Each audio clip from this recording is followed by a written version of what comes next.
welcome back to the show. Of course, it is the fall season for television, and there are so many new things happening. Yeah, lots of potential this year. I think Brent Furdyk joining us, editor of TV Week magazine, to separate the wheat from the chaff, as it were, in this one. Good way to put it. Hey, Brent, how are you? you? Great, doing great.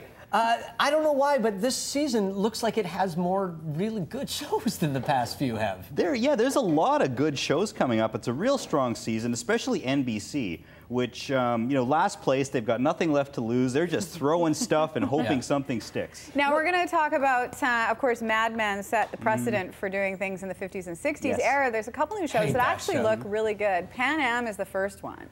Yeah, Pan Am is basically set in the early 60s. And of course, the iconic airline, and it follows a group of stewardesses, and I can call them stewardesses because it was that's what they are back then. And they're played by a bunch of women. Christina Ricci's probably the only one you'll recognize. I like her though. Yeah. She's very good. She's kind of a bohemian beatnik in her real life, then this kind of polished, glamorous stewardess when she works, and it has that kind of glossy, big budget kind of look to it that you don't see on TV shows that often. I think it's. I'm intrigued, but I'm not totally. I don't have total faith that they're going to be able to flesh it out enough. I don't know.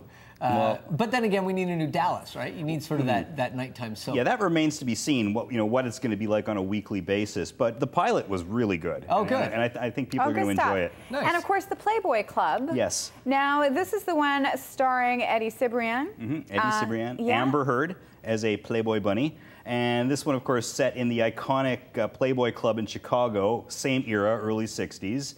And Eddie Cibrian plays a lawyer who's connected to the mob, to this, to that. Now, I gotta say, I'm not a huge Eddie Cibrian fan. When he was on CSI, it kind of fell flat for me. Is he better in this show?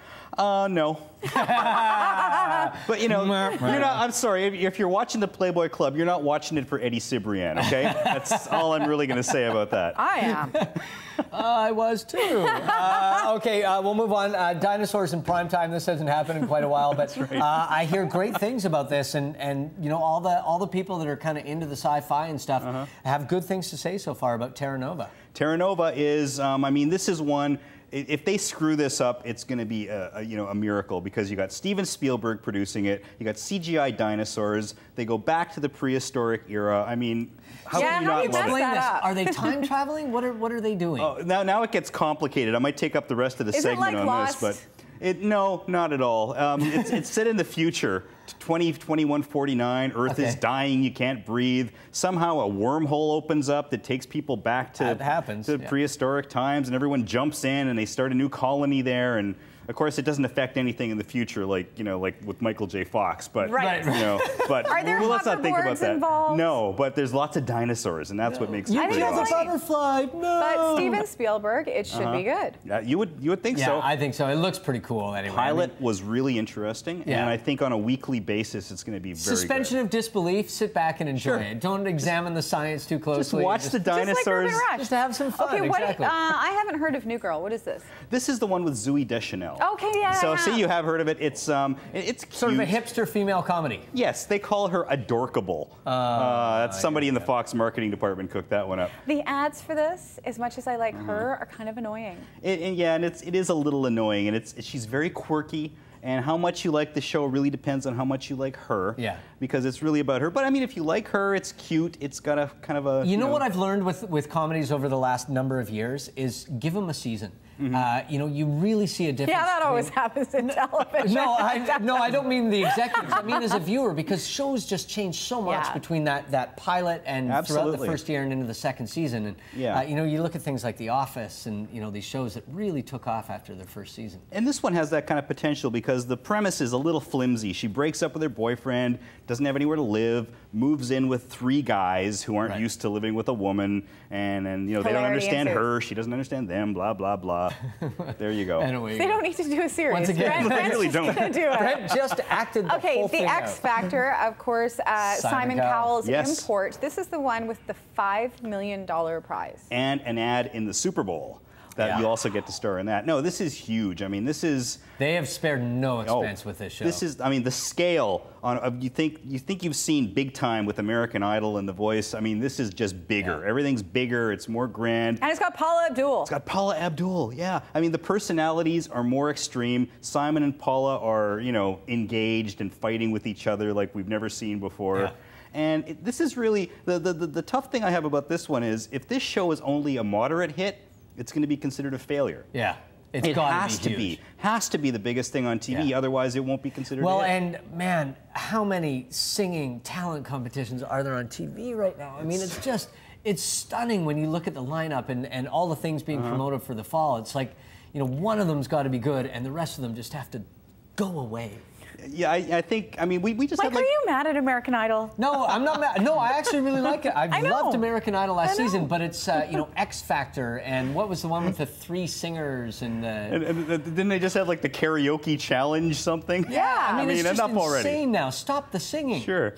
No, but we'll see. This one is going to have, I mean, it's open to groups, no upper age limit. Yeah. Is it just singing, or is it like a talent thing as well? No, it's just singing. Okay. It's not like America's Got Talent. But the great thing about That's the other one I was trying to think of. We're not going to see these kids with no personalities. We're going to see people who are maybe a little older, been through the ringer, and if they don't like what Simon says, maybe they'll have a few choice words for him. The English version is brilliant because of that, because there is that back and forth. They don't really take the Okay, Charlie's Angels, in my opinion, should never have been redone. Yes. The end. And you know what? I agree. The one word that springs to mind with this, why? Yeah. They did the movies. Let me see. I see 1, 2, 3 reasons. Let me see if I can. Okay. I mean, it's they've redone it again. So the 2 hits for Eckford are the Playboy Club and Charlie's Angels. Dude, Baywatch. That's all you have to say. You don't have to have a good show. Sometimes you just need eye candy. His PVR is programmed. I can see that. That's it. And this one, Terra Nova. No, I have seen the previews for it. Yeah. I loved Charlie's Angels. It was my favorite show. That's why I think it should just be left alone. And this version is not good. It's just, the script was just horrible. Now, at this point, I don't even think they've cast Charlie.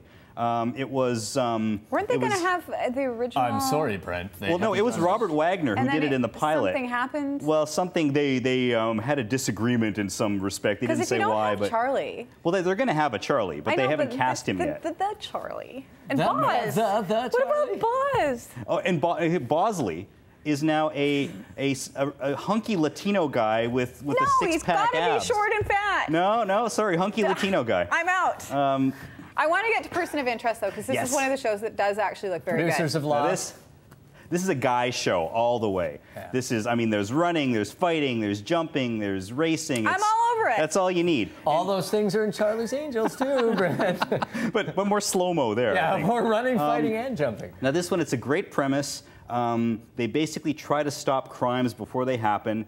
This scientist has built a machine that sort of tracks all the threats to the Minority Report, that kind of thing. Kind of like that, yeah. But all they get is someone's social security number. They don't know how that person's involved. All they know is something's going to happen and it's bad and they need to stop. Is it good? Please tell me it's good. It was very good. Okay, good. It was very good. I'm looking forward to seeing more Really quick, episodes. we have to talk about Haters because it looks like the worst show ever. It is. It is. It's on the C-Dub, so it's for the youngins. So Mario Lopez, God love him, is hosting this thing. And what they do is they take celebrities, and by celebrities I mean people like Kardashians and people from Jersey Shore, and they find people who've gone on the internet and said, "I hate you." Mean celebrity anymore. How do they do that? How do they find people that? With the Kardashians and then they'll take Snooki with a camera to that person's house, knock on the door, and say, "I heard you've been saying bad things about me on the internet," and then the person goes, "What?" And then that's your show. Why? Oh, humanity. Why would anyone do that? I don't mean the I hate you, I hate you. Why would one of the celebrities be like, yes, because it's celebrity culture. It's Kardashians. They're not. Yeah, but I'm so much less famous Man, if than Robert any of those De Niro people, was showing up to someone's they might be house, calling I'd you watch. next. Yeah, well, where are they going to find Brent, someone that thank you hates so me? much.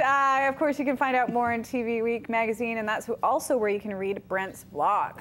If they did that show with me, we would be visiting Fiona's house. Why have you been saying those things about me? Why am I Italian? Why are you hating me? Why aren't you Italian? I always wondered. We're going to take a break.